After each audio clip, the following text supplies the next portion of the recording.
Warframe – цікава фрі-ту-плей гра від канадських розробників Digital Extremes, яка має велику кількість фанатів по всьому світу. Я робив колись на неї огляд, який, до речі, рекомендую вам подивитися. Сьогодні ж я вирішив переробити своє старе відео, яке ще колись виходило росіянською, у якому я розповідав про історію створення Warframe. Тому що все-таки матеріал цікавий і хочеться з ним поділитися з нормальною україномовною аудиторією. Все-таки, а чому б і ні? Тому давайте перед початком вподобайку, підписку, але перед початком спонсор відео. Сьогодні я хочу порекомендувати вам магазин Продоті.ua. Там ви знайдете ексклюзивні смаки різних популярних товарів з усього світу, таких як Pringles, Pepsi, Kinder, Jelly Belly, Doritos, Oreo та інші. Я замовив собі чіпси Pringles зі смаком сиру чеддер, лейс з водоростями норі, Pepsi зі смаком бамбуку та помело і напій з покемоном. В інстаграмі Продоті.ua ви знайдете цікаві огляди і розпаковки товарів. Відправка замовлень щодня з Києва, тому швидка доставка гарантована. Не втрачайте часу та переходьте за посиланням в описі, щоб замовити свої улюблені снеки вже сьогодні. А за промокодом Tadashi10 ви зможете отримати знижку 10% до 19 березня. Посилання на магазин в описі до даного відео.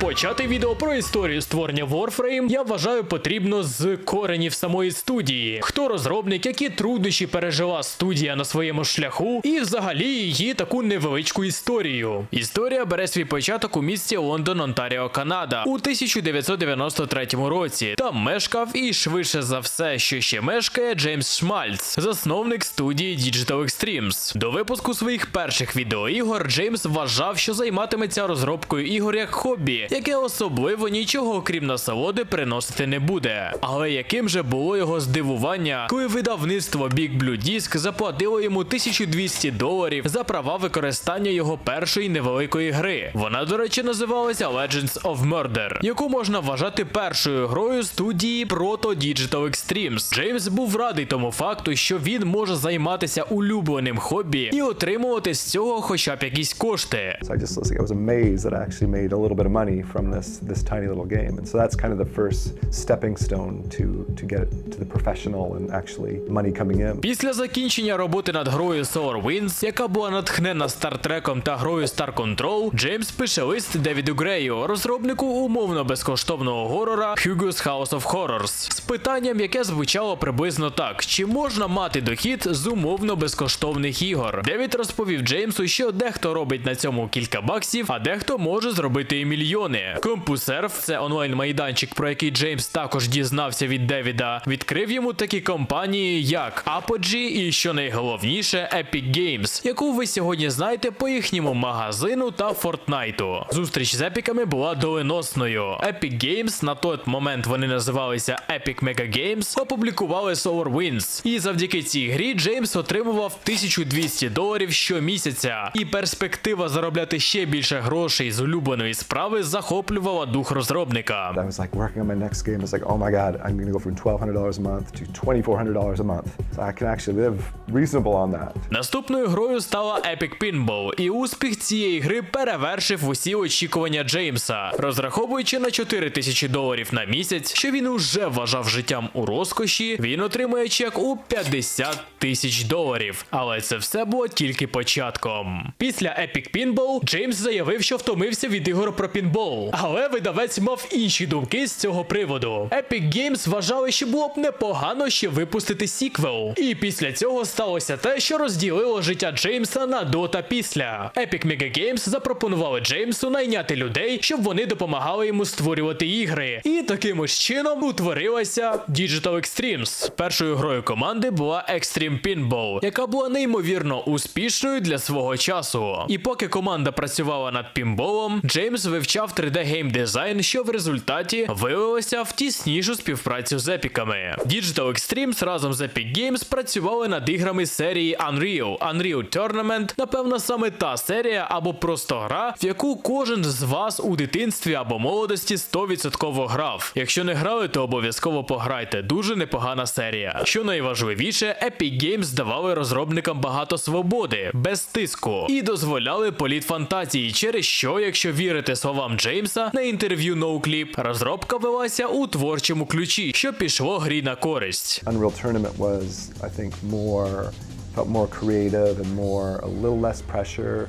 But that allowed us to make even a better game, I think. Найголовніший наголос у грі розробники зробили на комбінуванні типів стрілянини, що зробило ігровий процес з часом лише цікавішим, через що хардкорним геймерам було цікаво вивчати механіки гри вздовж і впоперек. Після Unreal Tournament 99 Digital Extremes та Epic Games продовжували співпрацю, і наступними іграми були Unreal Championship та Unreal Tournament 2003. Digital Extremes росли, і в планах було об'єднання Digital Extremes та Epic Games, але цього не сталося, оскільки обидві сторони розуміли, що уряд Канади виставить велику кількість податків через збільшення штату працівників, через що Digital Extremes та Epic Games пішли по різним сторонам. Після того, як Digital Extremes пішли у вільне плавання, у студії з'явилося бажання створити sci-fi MMO під назвою Dark Sector. Стів, майбутній креативний директор Warframe, їздив по усім виставкам з технодемкою, щоб запропонувати компаніям співпрацю, ну і звичайно, щоб вони фінансували Dark Sector. Усі офіційні відповіді компаній виглядали приблизно однаково. Круто, звичайно, а не бажаєте створити сіквел для нашої гри? І щоб студія не розвалилася, розробникам довелося виконувати роботу за наймом. Вони працювали над такими проектами, як Paria, Warpath, портування BioShock 1 на PlayStation 3, порт Homefront на ПК, і, до речі, також Digital Extremes виступили розробниками досить непоганої гри The Darkness 2 у 2012 році, але ідея Dark Sector все ще жила всередині студії, що в майбутньому дало свої плоди.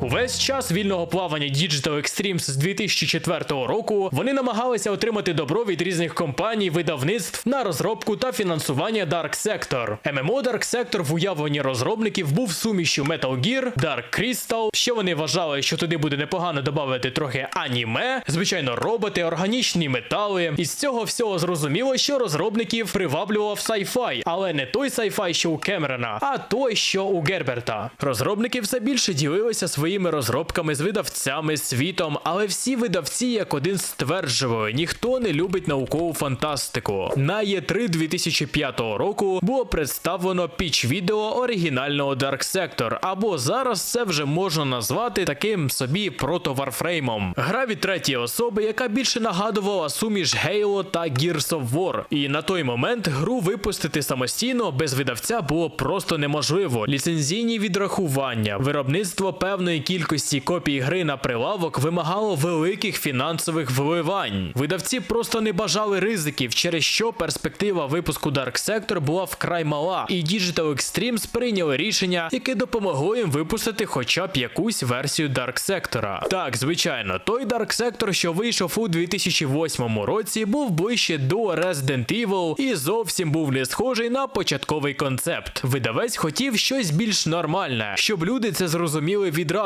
і не розбиралися в цьому sci-fi хаосі. Так головний герой став співробітником ЦРУ, з нього зняли маску, але ім'я, яке йому дали, стало, так сказати, доленосним. Його назвали Хайден Тено. Гра отримала непогані оцінки, та й ігри від третьої особи тоді були вкрай популярні. Проте розробники ще мріяли випустити той самий Dark Sector, який вони планували до цього. І після цього розробники почали придивлятися до фрі-ту-плей моделі поширення ігор. Особливо їх вразив успіх World of Tanks. We love the idea of the fact that you can initially ship something smaller and then grow beyond there. Про якість і ком'юніті цієї гри я у цьому відео говорити не буду. Але все-таки потрібно розуміти, що розробка фрі-ту-плей гри була порівняна з відчаєм, бо студія була близька до закриття, і вони боялися таке робити, але іншого виходу просто не було. У Digital Extremes було 12 місяців, щоб зібрати докупи всі ідеї, що у них були, і випустити гру, яка була близька до того Dark Sector, про який вони мріяли. За 2 місяці у них вже була готова демо гри, яку вони прагнули показати багатьом фрі-ту-плей видавцям. Але і вони теж сумнівалися, бо це sci-fi. Але все ж таки знайшлися видавці, яким сподобався проект, і вони були готові підтримувати його. Видавець дав Digital Extremes 9 місяців для того, щоб закінчити гру, і при цьому він навіть не заважав розробці, адже приблизно розумів і був готовий до того, що за гра гра розробляється, а саме sci-fi гра про ніндзя-роботів у космосі під назвою Lotus, яку з часом всі будуть знати під назвою Warframe. За 9 місяців розробникам потрібно було створити початкових Warframe'ів, щоб було хоча б якесь різноманіття для гравців, локації, меню та інфраструктуру взагалом. І, як можна зрозуміти, у них це вийшло.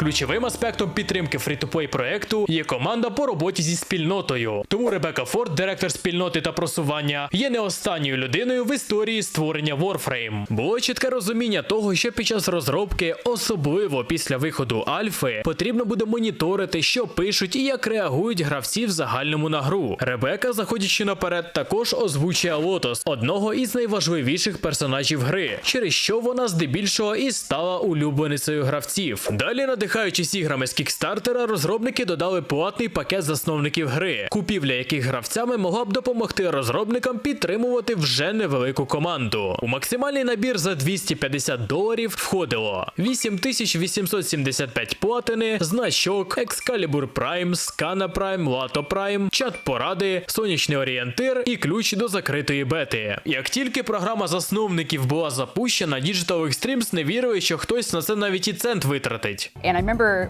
watching real time as the first Grandmaster founder purchase came through.